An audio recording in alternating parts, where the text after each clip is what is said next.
Derrière moi se trouve le cimetière du village de Lemieux, qui est la dernière preuve physique que, en fait, le village se retrouvait exactement ici. Par contre, une communauté, même aussi petite que Lemieux, ne disparaît pas juste comme ça. Donc la question, c'est qu'est-ce qui est arrivé?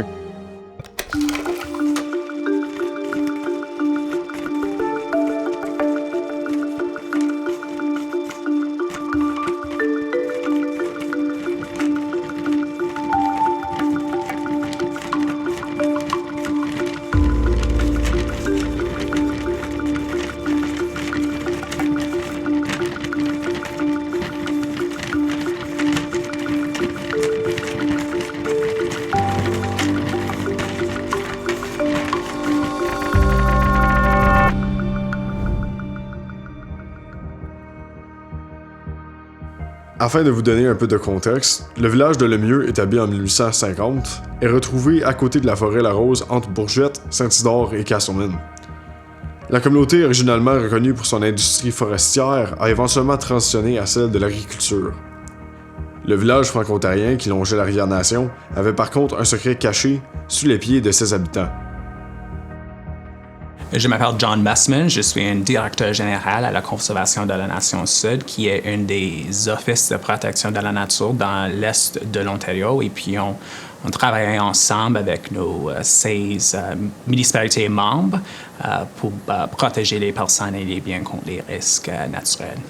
La région entre Castleman et Lemieux, c'est une zone de glissement de terrain potentiel qui est très important pour notre agence.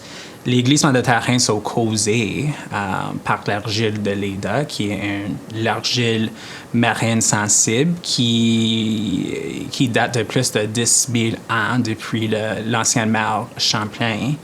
Ce type de sol contient des particules fines d'argile, de limon et de sel provenant de l'eau de mer qui se liaient initialement ensemble. Cependant, avec le temps, les eaux souterraines, la précipitation ont lessivé une grande partie du sel qui, maintenant les particules, laissait une forme affaiblie d'argile de Leda qui se comporte davantage comme une liquide qu'une solide lorsqu'elle est perturbée. Et donc, cette argile se liquéfie lorsqu'elle est perturbée et peut être déclenchée par des fortes pluies, la fonte des neiges, l'érosion des berges ou des travaux de construction près des zones instables. Une fois qu'il liquéfie, l'argile de Leda coule comme un liquide épais, ce qui permet au glissement de terrain rétrogressif de se produire. Le matériel céda progressivement et glissa. Et c'est important de noter que ces glissements de terrain rétrogressifs sont uniques à l'est de l'Ontario et à l'ouest de Québec et comptent parmi une des rares cas au Canada où les glissements de terrain ne sont pas déclenchés par des tremblements de terre. Par exemple, le glissement de terrain de 1971, situé de 4,5 km de la ville, l'ancienne ville de Lemieux, se produit après un printemps très humide et est l'un des plus importants glissements de terrain en Ontario.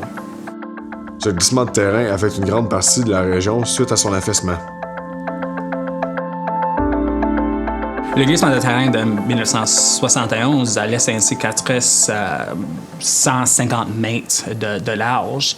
Et pour mettre ça en perspective, c'est environ la largeur de la chute de Niagara ou la largeur de la fleuve Saint-Laurent entre les endroits comme Cornwall ou Brockville.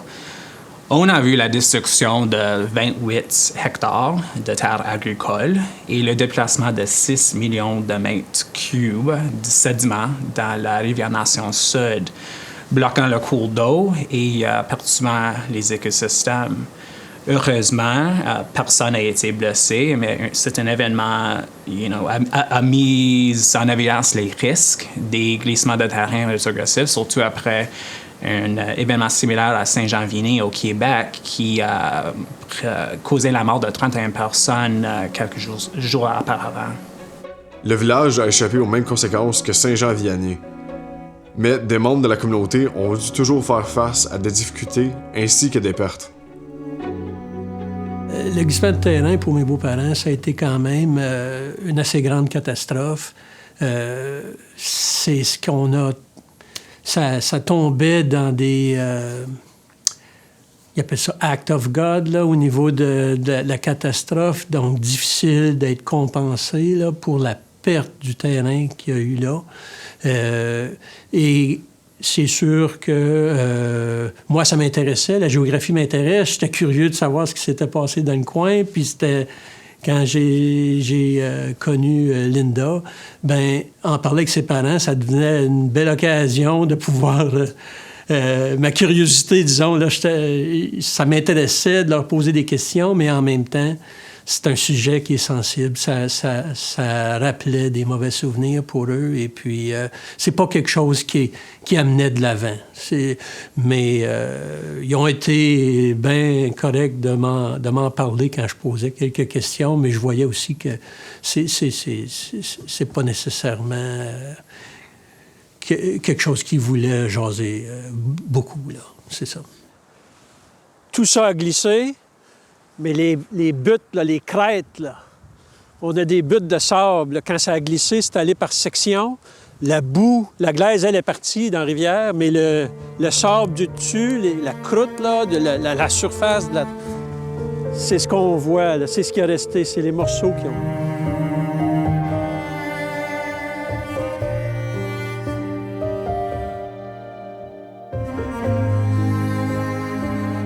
De ce qu'on m'a raconté, parce qu'en 1971, moi, j'étais très, très jeune, mais ce que mes beaux-parents me disaient, c'est qu'ils ont pratiquement, en tout cas, une grande partie du terrain là, de la ferme a glissé dans la rivière. Ça l'a attiré beaucoup de gens, de médias, mais des curieux. Il y avait beaucoup de gens qui sont allés. Puis, ma belle-mère me disait, je pense qu'ils ont même fait des hot dogs pour les visiteurs. Puis en tout cas, ils ont essayé d'accueillir les gens du mieux qu'ils pouvaient. Mais beaucoup de gens sont allés voir le grand trou qui a été formé par le glissement. Donc, je m'appelle Stéphane Drouin. Je suis enseignant à la retraite et puis j'ai enseigné longtemps, surtout 8e année, en géographie, mathématiques surtout. Puis j'ai des bons souvenirs de ça. Je me suis toujours intéressé à la géographie, justement. Puis ça donne que dans mon petit coin de pays, à le mieux, on a des glissements de terrain. Donc, c'est des petites choses qui m'intéressent.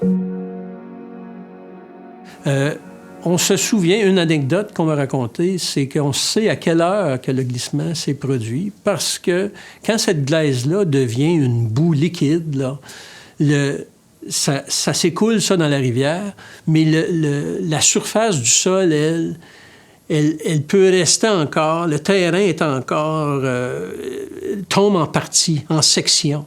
Et il y a des arbres sur certaines sections du sol qui vont continuer à tomber dans la rivière, mais l'arbre peut rester debout. Il flotte sur la boue.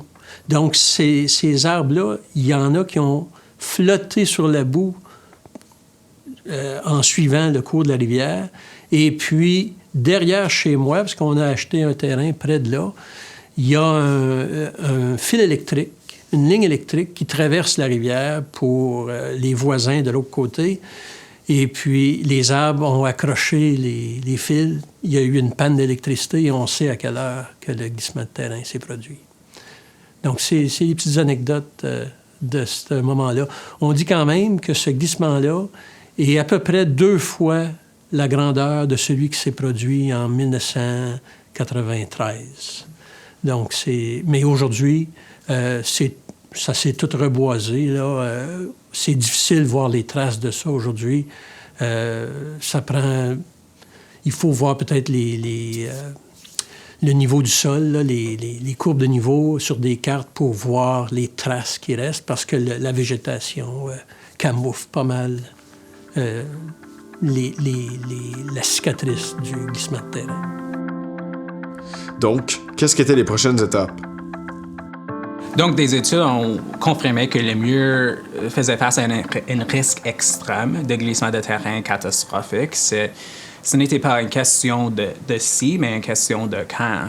Et puis, la CNS a exploré quelques options, notamment la construction des digues privées et la relocalisation du village. les résidents ont finalement décidé ou choisi de se relocaliser d'un billet de programme de vente volontaire pour éviter une dévastation comme celle au Québec. La CNS a adopté une approche proactive en mesure des études géotechniques qui cartographiaient les zones à risque et en établissant des limites de développement pour limiter la construction.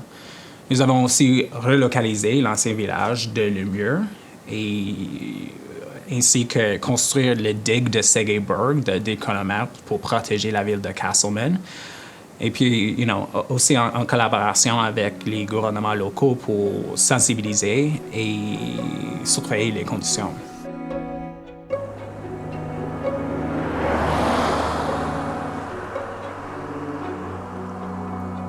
Pour le village, je me souviens qu'il y avait eu de la réticence. Il y avait eu des gens qui ne voulaient pas déménager. La plupart avaient accepté de le faire. Encore là,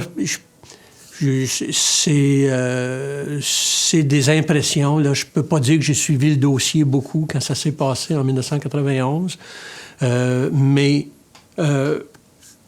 Parce que, et il ne faut pas oublier que ce gros glissement de terrain-là, que je vous parle de 1971, ça faisait quand même 20 ans. Là. Et on oublie vite. Donc, c'était loin dans la tête des gens. Et se faire dire qu'il y avait du danger encore, quand ça fait 20 ans qu'il n'y avait presque rien eu, on se dit, ben c'est peut-être moins grave qu'on pense, on peut peut-être rester. Mais ça a été, finalement, les gens ont déménagé pour la plupart. Et c'est ça, 2 ans après, en 93, quand le glissement est arrivé, ce deuxième glissement-là, récent, là, ça l'a convaincu les dernières personnes de déménager. Il y a eu l'église qui est restée là le plus longtemps. On ne l'a pas démoli tout de suite. Et puis, ça a été... je crois que ça a été démoli. Elle n'a pas été déménagée. Donc, on a démoli l'église plusieurs années après. Mais le cimetière est encore là.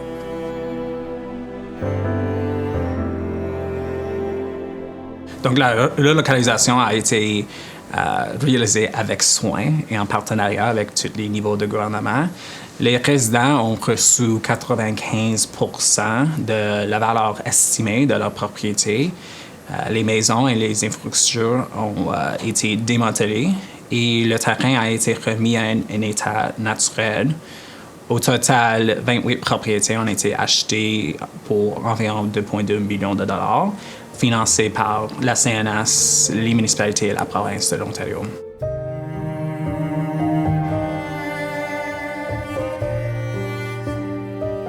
Bien, après la relocalisation, un autre glissement de terrain de 1993 a eu lieu à seulement 50 mètres de l'ancien rue principal de Lemieux.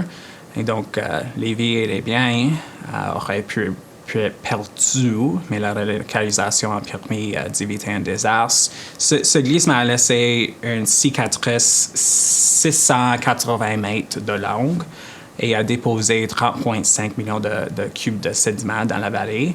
Cela a bloqué la rivière Nation-Sud encore pour quelques mois et faisait monter l'eau de 10 mètres, ce qui a causé d'importantes inondations et des dommages matériels.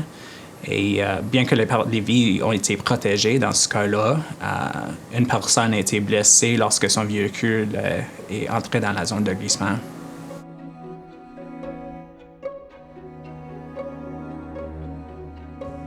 Fait qu'une bonne anecdote de mes parents, c'est en 1993, on s'en allait vers Bourgette. Ils se promenaient, puis ils ont réalisé que la rivière, en passant sur le pont, s'en allait de l'autre sens. C'est là qu'ils ont réalisé, attends une minute, il y a des arbres dessus la rivière. En fait, il est en train de passer exactement au moment où il y a eu le glissement de terrain. Puis à la suite, ben là, il y avait bien plus de monde qui était sur le bord pour voir qu'est-ce qui s'avait passé, parce que là, c'était le plus gros événement dans vraiment la décennie, là.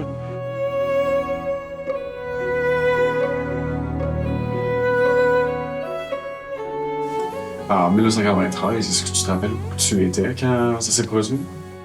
Non, j'enseignais à l'école de Castleman.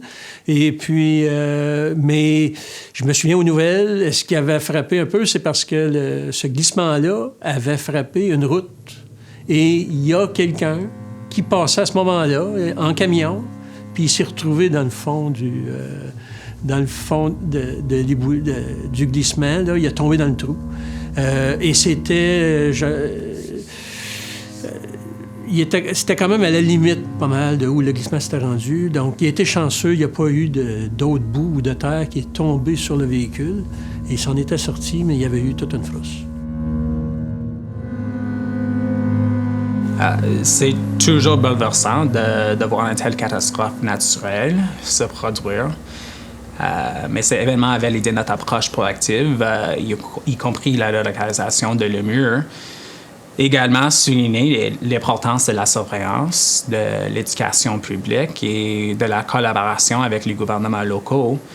Et c'est important de noter que bien que la CNS soutienne généralement les activités de développement durable en dehors des zones des risques naturels, on interdit strictement la construction dans la zone entre Castleman et Lemur pour protéger les vies.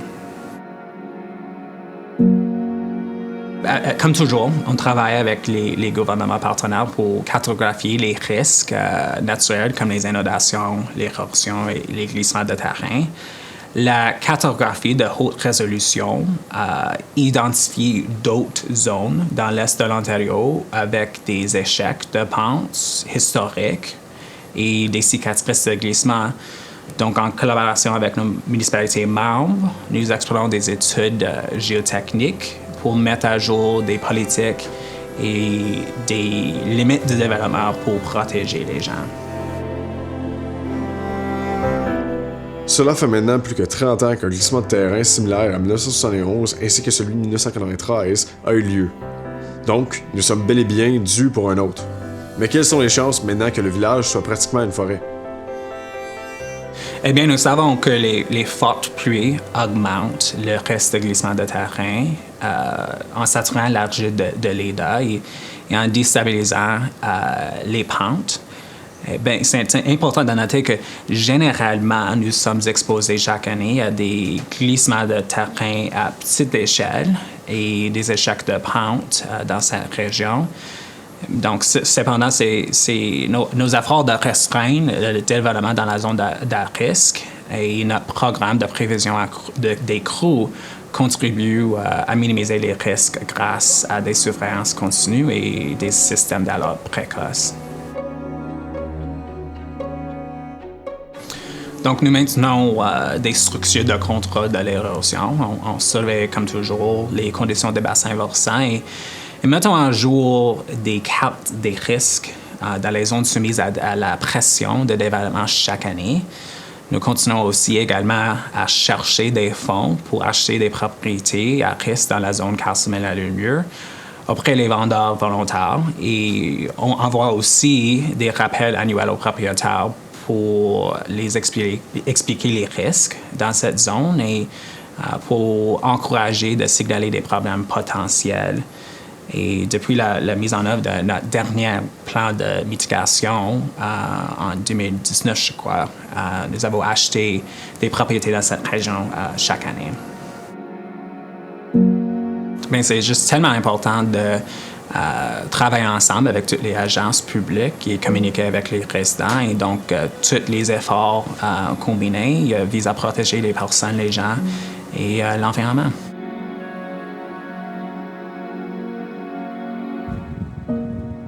D'une façon, j'aurais pas su que le village Lemur aurait été ici si ça n'aurait pas été de mes parents.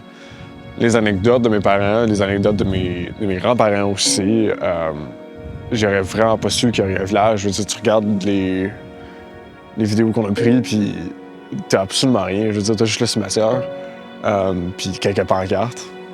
À part de ça, je te garantis qu'une grande partie de ma génération n'a absolument aucune idée de ce qui s'est passé ici. Puis je trouve que c'est là où il y a l'importance de vraiment garder les anecdotes, de prendre le temps d'écouter. Parce que il y a une tonne d'histoires qu'on a juste complètement perdues.